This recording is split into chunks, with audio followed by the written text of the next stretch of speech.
Welcome to the Daily Plunge. We are in the book of 1 Samuel, chapter 17, verses 1 through 30.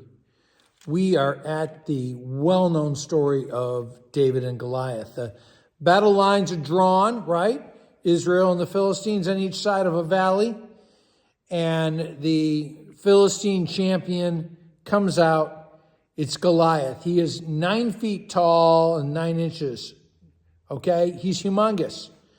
He is equipped with the top military technology of its time. He has 125 pounds of armor. I mean, this guy is humongous, basically human tank. And, you kind of wonder if this guy actually even ever fought. He was so big, he probably just scared people into submission. And, he's shouting threats against the people of God. And he's taunting them, why don't you come out mano a mano, we'll fight man to man. And he calls them, basically cowards, that they won't come and fight him because it's kind of silly. And I want you to think about what are the threats that we are afraid are going to overcome us? There's all kinds of threats. Physical, financial, but spiritual. And Israel is dismayed. They are terrified. They are not having a moment of faith. They're having a moment of fright. And they're letting the enemy set the battle. They're letting the enemy say, hey, you come out one-on-one and I'll take you down. Well, but what if they massed together? What if they prayed together?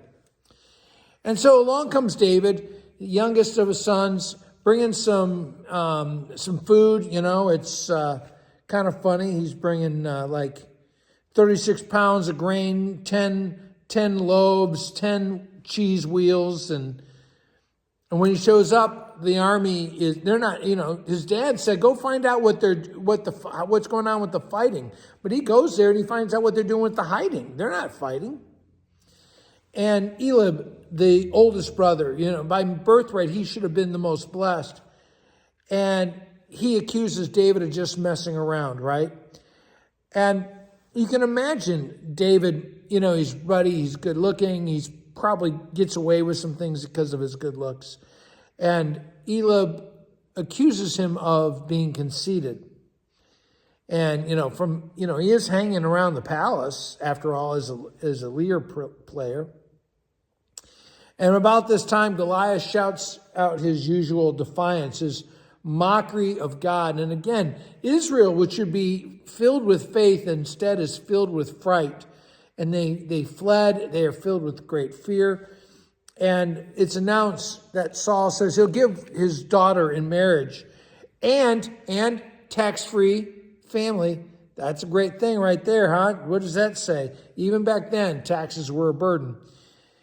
And what's David's response? It's not about, look how big it is. He goes, this is an uncircumcised pagan. This is an unbeliever. This man is not underneath the promises of God. He's not underneath the protection of God. Why are we afraid that he should defy the armies, the people of the living God?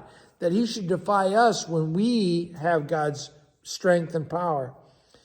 And so in verse 29, as he's asking these questions, right, Eliab is giving him grief about it. What? Can I even speak? Well, I can't even engage in this. And David is interested.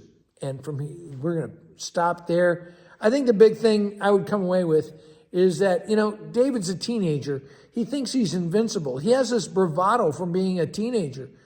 But there's also, do we have bravado from faith? Are we encouraged because of our faith? Well, thanks, friends. Have a blessed day.